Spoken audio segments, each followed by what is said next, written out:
Hello लोगोफोर नोंथांमोनखौ बड' इनफ'टेक YouTube चेनेलाव फिन खेबसेबाव बरायबावनाय जाबाय। दिनै आङो नोंथांमोननि थाखाय मोनसे गोदान भिडिअ लानानै फैनाय जादों आरो बे भिडिअआ मा नोंथांमोना हयथ' थाम्बनेलाव नायनानै एसेबाबो मिथिखाबाय जानांगौ। अब्लाबो नोंथांमोना भिडिअनि सिगाङाव मा सावरायनो गोनां आयदा दङ नोंथांमोना भिडिअखौ जोबजासे नायलांबासो मिथिनो मोनगोन। स' लोगोफोर नोंथांमोना भिडिअखौ जोबजासे नायलांबानो जाबाय।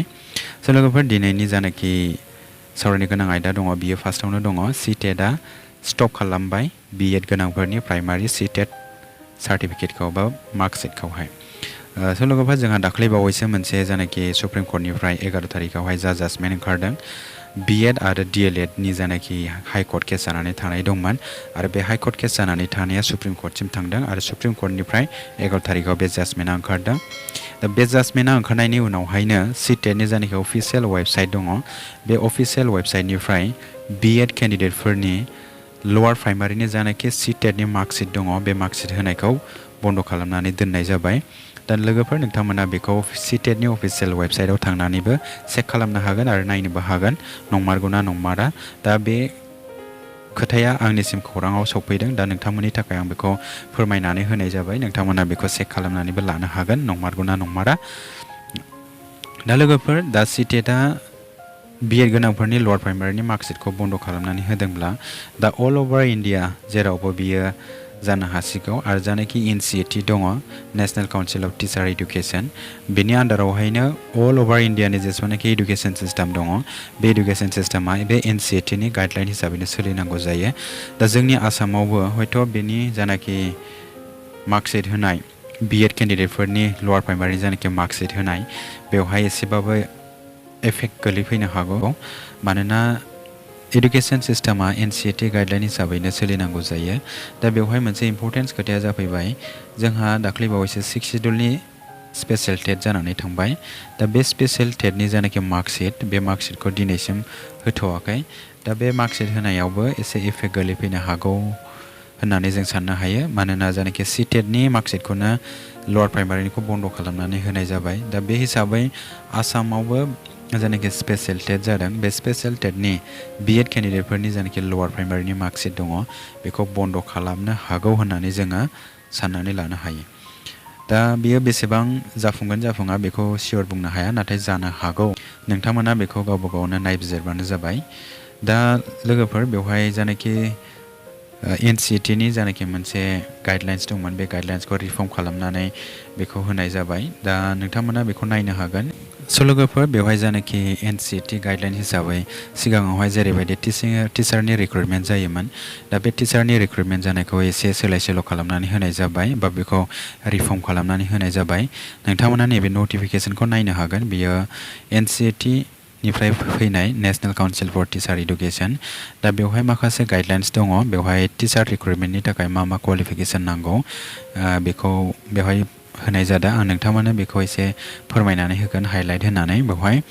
जानाखि बाव एलिमेन्टारि दङ एलिमेन्टारि प्राइमारि लेभेलावहाय बेवहाय जानाखि मोननै बाहागोआव रानदों एलिमेन्टारि लेभेलखौ प्राइमारि एन्ड आपार प्राइमारि लेभेल बेवहाय मोननै दङ। बेवहाय जोंहा फार्स्टआव प्राइमारि लेभेलावहाय क्वालिफिकेसन दङ senior secondary school certificate or intermediate or its equivalent and diploma or certificate in basic teacher training of a duration of not less than 2 years। बेवहाय जानाखि टिचार इडुकेसन दङ एलिमेन्टारि लेभेलनि 2 इयार्सनि खम जानो मोननाय नङा। आरो बेवहाय bachelor of elementary education B.El.Ed बा D.El.Ed हायार सेकेन्डारि पास जानानै बिथाङा D.El.Ed थानांगोन अब्लासो बिथाङा प्राइमारि लेभेलावहाय एक्सेप्टेड जागोन होननानै बे खोथाखौ बुंनाय जादों। ओमफ्राय बेवहाय जानाखि आपार प्राइमारि दङ बा आपार प्राइमारि बा मिडल स्कुल दङ बेवहाय क्वालिफिकेसनखौ होनाय जादों। नोंथांमोना नैखौ नायनानै ला, बेवहाय मोजाङै नायनानै ला। बेवहाय माखासे केन्डिडेटफोरा एसे भुल खालामनो हागौ नायनायखौ। बेवहाय मोनसे नाम्बार होनाय दङ, बेयाव मोनसे 1 नाम्बार, बेयाव मोनसे 1 नाम्बार होनाय दङ नैबे लाइननि राइट साइडआव। नैबे पइन्ट्सखौ दाला ब्लेक पइन्टखौ, बे ब्लेक पइन्टआ बै बक्स सिङावसो दङ। नोंथांमोना नैबे लाइननि राइट साइडनि पइन्ट्सखौ लाबानो जाबाय। बेवहाय नोंथांमोना नुनो मोनदों जे नैबे नाम्बारनि साइडआवहाय बेवहाय डिप्ल'मा और certificate in elementary teacher training of A duration of not less than 2 years or Bachelor of Elementary education बेवहाय होनाय जादों D.El.Ed बा 2 इयार्सनि जेनाखि एलिमेन्टारि लेभेलनि टिचार ट्रेनिं दङ बेखौ लानांगोन होनदों ओमफ्राय बेजों लोगोसे बिथाङा मा जानांगोन ग्रेजुवेट जानांगोन आरो BA पास बा BSc बा BCom बेबायदि पास जानांगोन अब्ला बिथाङा सिनियर सेकेन्डारिनि थाखाय बिथाङा एक्सेप्टेबल आरो बेवहाय B.Ed खौबो इनक्लुड खालामनाय जादों बिथाङा जाने B.Ed पास जाबाबो माने आपार प्राइमारि लेभेलाव एक्सेप्ट जागोन होननानै बे खोथाखौ बुंनाय जादों बेवहाय खिन्थु नैबेवहाय जानाखि प्राइमारि लेभेल दङ बे प्राइमारि लेभेलावहाय B.Ed गोनांखौ बाव इनक्लुड खालामनाय जायाखै स' लोगोफोर नोंथांमोना बेखौ मोजाङै नायनानै लाबानो जाबाय ओमफ्राय दा बेवहाय नेक्स्टआव दङ दा सिनियर सेकेन्डारि स्कुल बा सेकेन्डारि स्कुल बेवहाय होनाय दङ सेकेन्डारि स्कुलावहाय बेवहाय बिथाङा ग्रेजुवेट जानांगोन लोगोसे बिथांना B.Ed थानाय जानांगोन अब्लासो बिथाङा हाई स्कुल लेभेलावहाय बिथाङा एलिजिबल जागोन ओमफ्राय बिनि उनावहाय 3 नाम्बाराव होननाय जादों सिनियर सेकेन्डारियावहाय बिथाङा मास्टार डिग्री जानाय जानांगोन बेवहाय हायार सेकेन्डारि स्कुलाव जेनेबा ओमफ्राय बेजों लोगोसे बिथाङा B.Ed थानाय जानांगोन आरो मास्टार डिग्रीजों लोगोसे B.Ed थानाय जानांगोन बे खोथाखौ बुंदों दा जायफोर बिथांमोना अनलि ग्रेजुवेटल' दा आरो B.Ed दङ दा बिथांमोनहा अनलि हाई स्कुल लेभेलावल' एप्लाइ खालामनो हागोन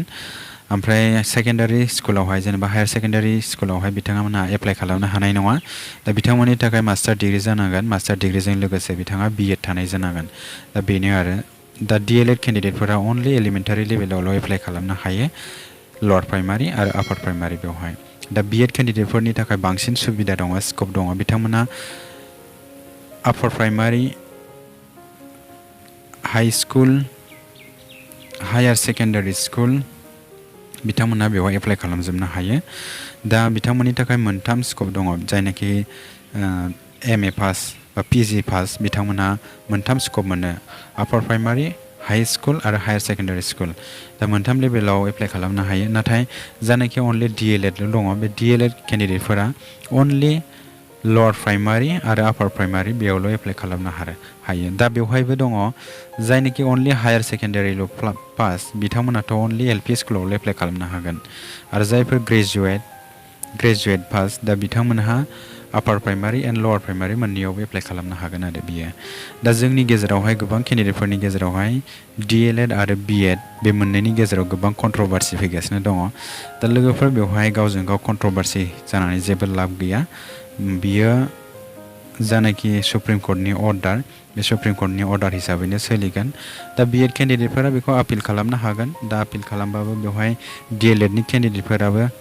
सिरियै जिरायनानै थानाय नङा दा बिथांमोनाबो बिनि जानाखि राइट्स दङ बे राइट्स हिसाबै D.El.Edनि केन्डिडेटफोराबो आपिल खालामखागोन दा बेवहाय B.Ed केन्डिडेटफोरा खौसे जानानै जुदि सुप्रिम कर्टआवहाय बा पार्लियामेन्टआवहाय बा हाइ कर्टआवहाय माबा मोनसे रिभिउनि थाखाय जुदि रिट पिटिसन खालामोब्ला अब्ला D.El.Edनि केन्डिडेटफोराबो खालामखागोन दा बियो डेम'क्रेसि कान्ट्रि हिसाबै इन्डियाया दा बयहाबो राइट्स दङ गाव गावनि मोन्थायखौ मोननो थाखाय दा बेवहाय जोंनि गेजेराव गावजों गाव नांलायलायनायनि जेबो लाब गैया नोंथांमोना जे मावनो सानदों नोंथांमोना गावबागाव हिसाबै खामानिखौ मावनानै लाबानो जाबाय दा आं सानो बेवहाय सुप्रिम कर्टनि अर्डार हिसाबै बेवहाय सुप्रिम कर्टनि अर्डारखौ जे केन्सेल खालामनो हागोन बे जाथावथावानो नंखाया आरो बेवहाय गोबां केन्डिडेटफोरानो दा गावगावनि जानाखि B.Edनि एस'सिएसनबो दानो नागिरनाय खोनानो मोन्दों आरो बेजों लोगोसे D.El.Edनि एस'सिएसनबो दानो नागिरनाय खोनानो मोन्दों दा मोजां बेफोरबायदि जानाखि एस'सिएसन दानाय गाव गावनि राइट हिसाबै दानाय खिन्थु B.Ed भार्सेस D.El.Ed बे कन्ट्रभारसि जानो नाङा आरो बे आंनिफ्राय मोनसे रिकुवेस्ट नोंथांमोननि गेजेरावहाय स' लोगोफोर बेखिनियानोसै दिनैनि जानाखि भिडिअनि सावरायनो गोनां आयदा नोंथांमोना बुजिजोब्बाय जानो हानांगौ निस्सय बे भिडिअनि गेजेरजों CTETनि जानाखि मार्कशिट लवार प्राइमारिनि डिग्री B.Ed पास जानाय केन्डिडेट बिथांमोननि मार्कशिटखौ बन्द' खालामनानै होनाय जाबाय दा बियो आसामावबो जानो हागौ दा बे खोथाखौ जोङो सियर बुंनो हाया बेखिनियानोसै लोगोफोर नोंथांमोना भिडिअखौ मोजां मोनदोंब्ला लाइक आरो शेयार खालामनानै होबानो जाबाय लोगोसे नोंथाङा बे चेनेलाव गोदानै फैदोंबा चेनेलखौबो साबस्क्राइब खालामनानै होबानो जाबाय लोगोसे बेल आइकनखौबो थुनानै होबानो जाबाय जाहाथे भिडिअनि नटिफिकेसना नोंथांनिसिम गोख्रैयै सौहैयो आरो नोंथाङा भिडिअनि सोमोन्दै नोंथाङा नायनानै बुजिनो हायो गोरलैयै स' বন্ধুসকল আজিৰ ভিডিঅ'টো এইটোৱে আছিল যে CTETৰ যেনেকৈ মাৰ্কশ্বিট দিয়া B.Ed candidate বিলাকৰ B.Ed candidate বিলাকৰ যেনেকৈ CTET লোৱাৰ প্ৰাইমাৰী মাৰ্কশ্বিট আছিল সেই মাৰ্কশ্বিটটো বন্ধ কৰি থোৱা হৈছে যেতিয়া সুপ্ৰিম কোৰ্টৰ পৰা এটা জাজমেণ্ট ওলাইছিল এই জাজমেণ্টৰ পাছতে এইটো মাৰ্কশ্বিট দিয়াটো বন্ধ কৰি থোৱা হৈছে এতিয়া আমাৰ 6 শিডিউল এৰিয়াটো 6 শিডিউল যেতিয়া স্পেচিয়েল টেট এক্সাম হৈছিল এই স্পেচিয়েল টেটৰ মাৰ্কশ্বিট এতিয়ালৈকে দিয়া নাই যেহেতু আমাৰ হাইকোৰ্টৰ এটা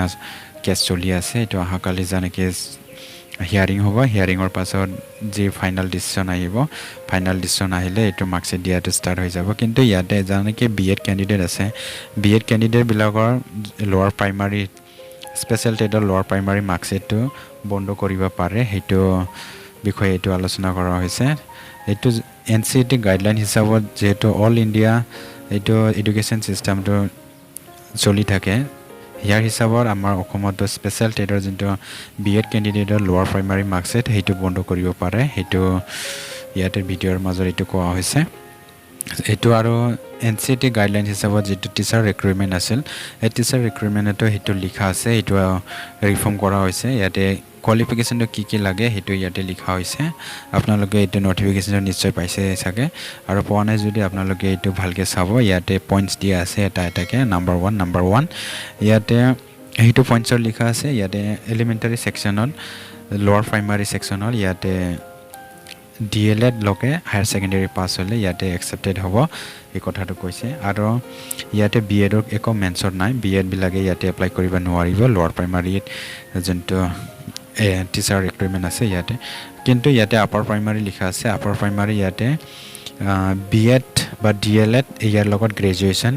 সেইটো থাকিলে ইয়াতে এলিজিবল হ'ব এই কথাটো কৈছে আৰু ইয়াতে নেক্সটত আছে যোনটো হাই স্কুল আৰু হায়াৰ ছেকেণ্ডেৰী স্কুল ইয়াতে লিখা আছে ইয়াতে B.Edৰ লগত গ্ৰেজুৱেশ্যন হ'ব লাগিব হাই স্কুল লেভেলত আৰু হায়াৰ ছেকেণ্ডেৰী লেভেলত মাষ্টাৰ ডিগ্ৰী হ'ব লাগিব আৰু B.Ed থাকিব লাগিব এই কথাটো ইয়াতে উল্লেখ কৰা হৈছে আৰু ইয়াতে আপোনালোকে নোটছটো চাব পাৰিব ইয়াতে কি লিখা আছে for appointment of teacher for primary classes basic teacher training programme of 2 year duration is required B.Ed is not suitable for basic teacher training program ইয়াতে লিখা হৈছে B.Ed candidate বিলাকক ইয়াতে বেছিক টিচাৰ ট্ৰেইনিঙৰ কাৰণে বা লোৱাৰ প্ৰাইমাৰীৰ কাৰণে ইয়াতে acceptable বা suitable নহয় বুলি ইয়াতে লিখা হৈছে সো ইয়াৰ কাৰণে আমাৰ যেহেতু এইটো NCTE গাইডলাইন হিচাপত সকলো ষ্টেটে এডুকেশ্যন চিষ্টেমটো চলি থাকে সেই হিচাপত আমাৰ অসমতো এইটো এফেক্ট হ'ব পাৰে এই কথাটো ইয়াতে কোৱা হৈছে সো বন্ধুসকল আজিৰ ভিডিঅ'টো এইখিনিয়ে আপোনালোকে ভিডিঅ'টো চাই ভাল লাগিছে যদি এইটো ভিডিঅ'টো লাইক এণ্ড শ্বেয়াৰ কৰি দিব লগতে বেল আইকনটোত ক্লিক কৰি দিব আৰু আপুনি যদি এইটো চেনেলত নতুনকৈ আহিছে চেনেলটো ছাবস্ক্ৰাইব কৰি দিব চলো বন্ধুসকল ভিডিঅ'টো এইখিনিয়ে থেংক ইউ গজেনথং